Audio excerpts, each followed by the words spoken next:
പൊന്നാനി നെയ്തല്ലൂരിൽ കാട്ടുപന്നിയുടെ ആക്രമണത്തിൽ കൃഷിനാശം. തെങ്ങിൻ തൈകളും വാഴയും വ്യാപകമായി നശിപ്പിച്ചു.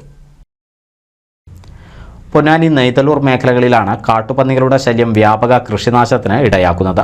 കഴിഞ്ഞ ദിവസം നെയ്തല്ലൂർ മൂച്ചിക്കൽ ഭാഗത്തെ പയ്യങ്ങാട് കുഞ്ഞിരാമന്റെ 5 തെങ്ങിൻ തൈകളും വാഴയും കാട്ടുപന്നികൾ നശിപ്പിച്ചു. കഴിഞ്ഞ 2 ആഴ്ചയായി ഈ ഭാഗത്ത് പന്നിയിറങ്ങി എൻ്റെ 5 തെങ്ങിൻ തൈകൾ കുത്തി നശിപ്പിച്ചു. ഗംഗാബോണ്ട ഇനത്തിൽപ്പെട്ട തെങ്ങിൻ തൈകളാണിത്. ഇത് 5 വർഷമാവാറായി. പിന്നെ അതുപോലെ തന്നെ വാഴകൾ, അതുകൂടാതെ തന്നെ പരിസരങ്ങളിലുള്ള എല്ലാ വീടുകളിലും പന്നികൾ കയറി കപ്പ, വാഴ, തെങ്ങിൻ തൈകൾ, കഴുകൻ തൈകളൊക്കെ നശിപ്പിക്കുന്നുണ്ട്. അപ്പോൾ അധികാരികൾ ഇതിന് സമഗ്രമായൊരു നടപടികൾ എടുത്ത് മുന്നോട്ട് പോകണമെന്നാണ് അപേക്ഷിക്കാനുള്ളത്. കൂട്ടമായി എത്തുന്ന ഇവ വ്യാപകമായി കാർഷിക വിളകൾ നശിപ്പിക്കുന്നതിനാൽ പല കർഷകരും കൃഷി മതിയാക്കാൻ ഒരുങ്ങുകയാണ്. തെങ്ങ്, വാഴ, നെൽകൃഷി എന്നിവയെല്ലാം വ്യാപകമായി നശിപ്പിക്കുന്നുണ്ട്. തെങ്ങിൻ തൈകൾ പോലും ഇവ വെറുതെ വിടുന്നില്ല.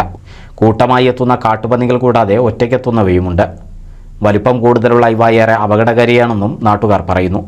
പന്നികളെ നശിപ്പിക്കണമെന്നാവശ്യപ്പെട്ട് കർഷകർ പൊന്നാനി നഗരസഭാ അധികൃതർക്ക് പരാതി നൽകി. NCV news, Ponnani. 1000 വിവാഹങ്ങൾക്ക് ഒരേയൊരു ബ്യൂട്ടി സിൽക്സ്, എടപ്പാൾ, ചാവക്കാട്, തൃപ്രയാർ, പുത്തനത്താണി, പെരിന്തൽമണ്ണ.